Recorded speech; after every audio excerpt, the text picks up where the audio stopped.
Welcome to Bartholomew Town. It's Bill Bartholomew. When we talk about economic development, especially on the small business level, sometimes things that would seem obvious are left off of or left out of the discussion, and giving small businesses more visibility in places where people already are. It's not a novel concept, but it's not something that we have seen pop up anyway at places like malls in recent times.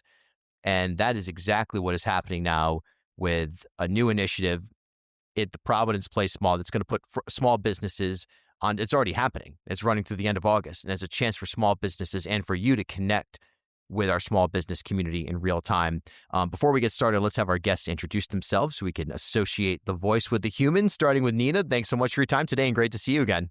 Hi, Bill. Great to be with you again. Nina Pandey with Skills for Rhode Island's Future, and I'm excited to talk about the Rhode Island Small Business Village. Awesome. And Paula? Thank you, Bill. So good to be here. Thank you for having us. Paula Fernandez, Community Development Officer with Centerville Bank. All right, so the Rhode Island Small Business Village, that's what we're talking about. It's a temporary retail marketplace located inside Providence Place. It was designed to showcase local Rhode Island entrepreneurs and give them high visibility during a busy time of the year, the summer tour season. Obviously, this in tandem with the summer of soccer. Now, Rhode Island is the epicenter of World Cup action for the last couple of days here.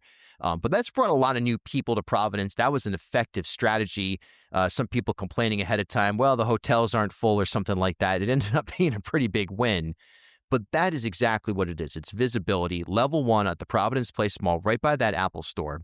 It's already open. It's going to run through the end of August, and it's along with mall hours. So, Nina, where did this idea come from? Because again, it's a great idea, but you didn't have to invest in a $117 million facility to get these small businesses in front of huge crowds. No, but if somebody wants to invest that kind of money, we're Right. up for it, right? So, Yeah. Bill, as you know, Yeah. part of our work at Skills for Rhode Island's Future is we run the Rhode Island Small Business Hub, where we help support small businesses with business support services. And we started getting a lot of phone calls, I'm going to say in February, March, when there was a lot of conversations around tourism this summer. What was the World Cup going to bring? And small businesses were trying to figure out what their part was in that space. And many of the small businesses that we work with are small. These are micro businesses, fewer than 5 people working for them. And they didn't necessarily see themselves as vendors in the fan zone. They didn't see themselves as kind of these pop-up, these one-offs. And so we started going to the drawing board to say, well, what can we do to make sure that we create opportunities for all small businesses to be front and center and visible? And keeping in the spirit of our work at the Rhode Island Small Business Hub, we wanted this to be almost experiential in nature. So we were looking at small businesses who've had that itch to see if they can grow, if retail could be an environment for them. So we would be able to kind of pair their desire to be front and center, try to get into the action of the economic boom that was coming into the area, while also teaching critical business skills along the way. Mm. Yeah, and with that, kind of in tandem is the education component that can allow for these to be scaled up to either sustain. I don't know if they would be in the mall necessarily on a sustained permanent basis. Maybe that's an idea. We'll get to that later. But when you look at it from that perspective, Paula, this is not just standing something up, let's say like your Christmas village or something like that, which is truly a temporary moment. The idea here is the opportunity for growth and to stand up businesses or entrepreneurs or micro businesses or however you want to frame it. Is that fair to say? Absolutely. This is about supporting the businesses, but these are local businesses that are creating jobs. They're bringing energy with their products. They're positioning the state. They're, the excitement around what they have to bring to the state of Rhode Island, into our neighborhoods. And it's really been a great opportunity to be part of that work to ensure that small businesses have the opportunity to increase visibility, to showcase their products in this way. Coming from a basement, having to produce and think about how you market your product to now be in a place like this has been such a great experience. And we are just so thrilled to partner with Skills in this test and this idea. What's new about this in terms of, if anything, Nina, in terms of permitting or in terms of partnerships? What did it take to get this to actually happen? Yeah, well, let me first start by saying we needed investors like Centerville Bank, right? And so our first call to action was great. We had an idea. We went to the mall. They had great prime retail location. Bill, you mentioned we're right across from the Apple store on the first floor of the mall. There was a will by multiple players. And when there's a will, then there's always a way to make it happen. So the mall was very interested. They understood the opportunity very quickly. They had space available. And they wanted to make sure that the mall was able to provide not only for small businesses, but to create a unique shopping experience for people that were coming in here. So I want to give a huge shout out to the Providence Place Mall and the Centennial Management Group who went to the drawing board with us and said, how do we get this done? Once we knew we had them as a partner, we then went out to our prospective sponsors, Centerville jumping in early because they saw the value and understood the need of small businesses. And as Paola mentioned, taking a micro business from their basement into prime retail location, that opportunity doesn't happen often. And so I think what makes us unique is that we're really curated as a singular shopping experience, right? And so when you walk in, because we had to meet mall guidelines and mall standards, it's not like you're walking into 7 different tents. You're walking into a store, and as you turn, there's a different moment of shopping, but it is beautifully curated. You can walk through and shop 50 plus small businesses all under a singular area, offering something for everyone. So we have a little bit of a food hall featuring some of our local confectioners. We have coffee shops. We have other people represented. Then we have some souvenir-based stuff. So it was really designed so that you can come in and it's kind of a one-stop shop of all things Rhode Island, but Hmm. yet under a shopping experience that is no different than if you're walking into a department store. Super cool. And how can we scale this up to other locations, and how can this become something that's a little bit more permanent? I think of there was a great event that took place when I was living in New York called the Brooklyn Night Bazaar. And this was an evening deal. You had bands playing, you had a kind of just this awesome evening crowd oriented type of event. But that was something that was sustained, and a lot of artisans and micro businesses were able to get in on and really launch from. Paulo, when you look at that this as an initiative, do you see the potential to scale this up to not only different locations, but different hours, different styles, different target audiences? Absolutely. All of that. And for us as a community bank, I just want to say when Nina called with this idea, we had been looking for an opportunity to leverage this summer and all the activities in the summer. But the goal for us and the what we wanted to achieve was local impact. So across everything, it was local. It was how do we use this moment to ensure that our businesses can leverage this beyond the summer and further. So this idea, I think, we all kind of were thinking, okay, let's kind of test this out and see what happens. What we're seeing at the mall right now, I think is an incredible model for what we can do in the future and all that you described. And I think beyond just the access to the space, it's also supporting the small businesses with resources. For us as a community bank, we want to make sure that we are supporting their growth, how they're thinking about scaling up, how they're thinking about their success, and how we can play a part and supporting them going forward. So I absolutely would love to continue to see things like this and continue to bring our local partners to ensure that we're supporting businesses just beyond the summer. I think this is a great opportunity. Our election season content is supported by RIPHI, the Rhode Island Public Health Institute. RIPHI is an independent nonprofit organization dedicated to addressing complex health disparities in Rhode Island and beyond. RIPHI oversees a diverse range of public health programs addressing issues from healthy food access to infectious disease prevention. They also conduct research related to population health and train students and public health practitioners for fulfilling careers in Rhode Island's workforce. RIPHI owns and operates Open Door Health, the state's first and only LGBTQ+ focused, community-based clinic. Open Door Health provides primary care, sexual health care, and fully integrated behavioral health care to nearly 6,000 patients across the state. Learn more at riphi.org. As Rhode Island's first ever member-owned credit union, Navigant Credit Union has been a staple in the local business community for more than 108 years. Today, Navigant is a $3.4 billion institution serving more than 136,000 members across 25 physical branch locations. But since its founding in 1915, the mission has never changed. Navigant Credit Union's team of financial professionals have remained committed to improving the financial well-being of the families, businesses, and communities they serve across Rhode Island. Learn more at navigantcu.org. Bartholomew Town is proud to partner with Waterfire. Visit waterfire.org. Half Street Group brings a new generation's perspective to leadership communications, strategic public relations, and digital marketing. Half Street helps organizations and leaders take control of their own stories and manage their reputations. They get results for their clients by focusing on audience message and culture, and by leveraging their decade-long relationship with media and opinion leaders in the Ocean State and throughout New England. And by the way, join me and Half Street Group founder and president Mike Rea for a conversation every month about news of the day, the hottest media analysis, and a look behind the scenes at how impactful leaders drive conversations. Learn more at halfstreetgroup.com. Bartholomew Town is proud to partner with Newport Film. Visit newportfilm.com. Follow me on Instagram at Bill Bartholomew.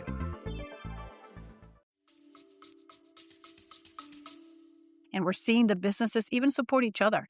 I've been to the business village several times, and when the business owners are there, they're talking to each other, they're collaborating, they're really becoming a network in ways that I didn't even anticipate. And I love to see this continue. I know Nina's probably thinking about it. What could that look like? But it would be great to see different spaces utilized in this way, and really having local partners raise their hands and say, we want to be part of supporting these companies. Yeah, because it borrows from DIY culture as well, which is is part of my background. I mean that from the arts kind of view of that, which is to repurpose and utilize the space that you're given and then execute the vision versus we need the perfect spot before we can move. Mm. And when you look at Rhode Island right now, maybe we could redevelop the Armory. Let's send a bunch of bozos to Philadelphia to wreak havoc.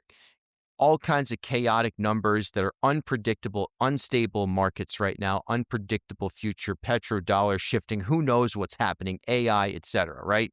But what we do know is that right now we get a lot of small businesses, a lot of micro businesses. We get a lot of partners who want to see economic growth through those businesses. And we've got an economy right now that's ranked, I don't know how believable it is that we've got the worst economy in the country, according to CNBC right now. So why in the hell not try everything to convert places on a temporary pop-up basis and modular style, elevate businesses at once? We could do it. We could start. Let's start this weekend almost, right? Nina, do you have that kind of mentality? I know we can't start this weekend, but that mentality, so to speak. Bill, I think you know our work enough to know that's what we try to do is push boundaries. And how do we think about supporting the people part of economic development differently, right? And that's what we do at our agency. We want to try to look at different ways. While there are great policies, there's great investments that are being made. Could we push the boundaries to think of it differently? And I think, when we started this, I had a few people say, Nina, why are you going into retail? I said, I'm not going into retail. We're creating that next experiential level for small businesses who want that retail experience, but putting safeguards around it, making it affordable, giving them those learning moments. And I think we need to create that, right? We do that on the youth side with internships and, externships for adults. Small businesses also need that type of nurturing. And there's such a big part of our economic landscape here in Rhode Island that if we don't start thinking differently, like, can we get them an LLC, get them their status that they need to start their business? Can we even give them a business plan? Sure. This is that next phase of development. Now let's put it into execution. And I think why this is interesting, and Bill, I think you're alluding to this, is we have these great spaces that need to be reinvented. how are we leveraging existing infrastructure and assets so we don't have to build from scratch and we can move quickly to create these economic opportunities for small businesses? It's the very stuff that excites our organization to think and push conventional thinking on how small businesses need support. And again, even better when we have sponsors to be able to help us do that. Absolutely. And that's the holistic approach that makes a place function, makes a community function. So, um, clear as day that this is a multi-party. This is your idea. This is Centerville, and a lot of minds and dollars behind this. Final thought here, as we're in the middle of the summer, and just kind of looking at right now from each of your standpoint, with some of this bad economic news in Rhode Island, I think there is a general tendency. And when I say bad economic news, I mean these CNBC studies that have us the 48th worst place to do business, the 50th worst economy, all this kind of stuff. Whether it is fair or not in terms of the metrics, and whether or not we would even agree with that sentimentally. Um, how do you motivate yourselves in an environment that it's, no matter what, it is not easy. It is not a scenario where you are swimming with the current all the way in this environment right here. So what are some of the ways that you think positively and keep working in this environment when it is basically everybody tells you to get out of here because it's the worst in the country? Mm. Yeah, I mean, so I have a lot of thoughts on the CNBC polling, I right? bet. Yeah, And I bet. I look at the metrics, Yeah, and sure, do metrics matter? Yes, but do they tell yeah. the whole picture? No. And um, Bill, it did take everybody rolling up their sleeves, and I'm going to say what keeps us going and what keeps us motivated is Rhode Island is so small. There's only 2 degrees of separation between everybody in our state. And when you're willing to try, when you're willing to innovate, and when you have people who trust in your model, things can happen. And I think this is a great example. We had to have, the private folks, whether it was the mall or our sponsors. We had the state get behind this, right? The Commerce Secretary, the governor. We had the mayor in Providence get behind it. We were able to build something tangible that everybody can see the immediate benefit of. And I feel like we need to do more of that. And hopefully, slowly, that'll start changing the way in which we approach small business development. And I think one of the things, Bill, that's critical for our work is, everybody's asking, well, how successful has it been? How much money have you raised? And I'm like, listen, it takes time to build that. And so, what I don't want the takeaway to be is, did everybody become a millionaire overnight? No, we know that's not going to happen. But if we continue to invest and we continue to build, growth will happen and it happens over time. And so I hope that this is that seed that we're planting to get people to think, especially as we're reimagining Providence Place Mall. It's still in its due diligence phase with new ownership. Let's think about it. Let's make a permanent space in the mall for small businesses that can rotate in and out. And that's part of their learning incubator. And if it can be a distributed responsibility in terms of funding, why not take the risk, right? Hmm. That's interesting. More local control of the mall if the due diligence goes through with Mr. Paolino, obviously a portion of that group, but local businesses, more local control. That sounds good in a moment like this. Paolo, your thoughts kind of at the environment, at least anecdotally, people say it's horrible. Maybe it is. It's tough to tell how to break down those kinds of polls or metrics. But what motivates you right now? So I have an incredible job. I sit at Mm, the intersection of community and the bank and the business of the bank. And my charge is community impact. So community impact is one of our priorities in our strategic plan. We are committed to the communities we serve. We show up into the communities. And for me, the small business village is the perfect idea and the perfect initiative that I love to get involved in because it's about listening to the community. It's about identifying something that should be happening in our state.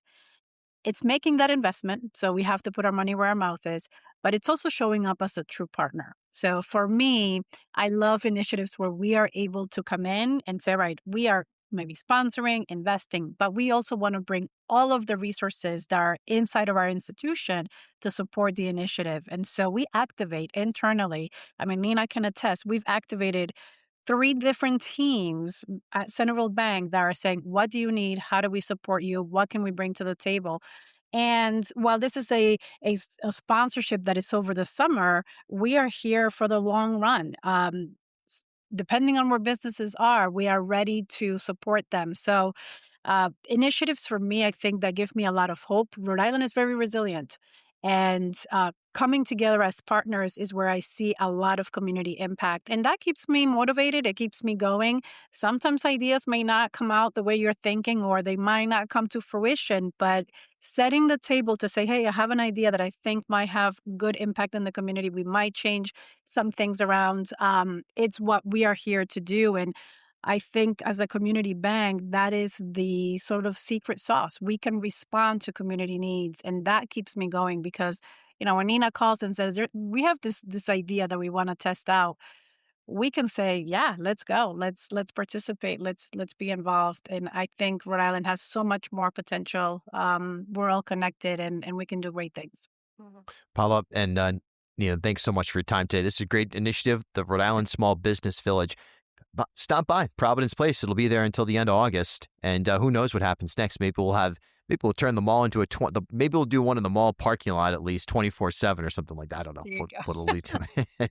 There's a lot of spaces, though. That is a fact. And when we need as much housing as we do, maybe we should be thinking about converting some of these commercial spaces, at least in the short term, into these types of villages. So thanks so much for your time. Bill, thank you as always. Thank you so much. The first Rhode Island Democratic Gubernatorial Candidate Forum is in the books, but the conversation is just beginning. Hosted by Bill Bartholomew, hear from Democratic candidates Helena Folks and Governor Dan McKee as they make their case to voters. Listen now at ripodcast.com or watch the full conversation at 997wpro.com.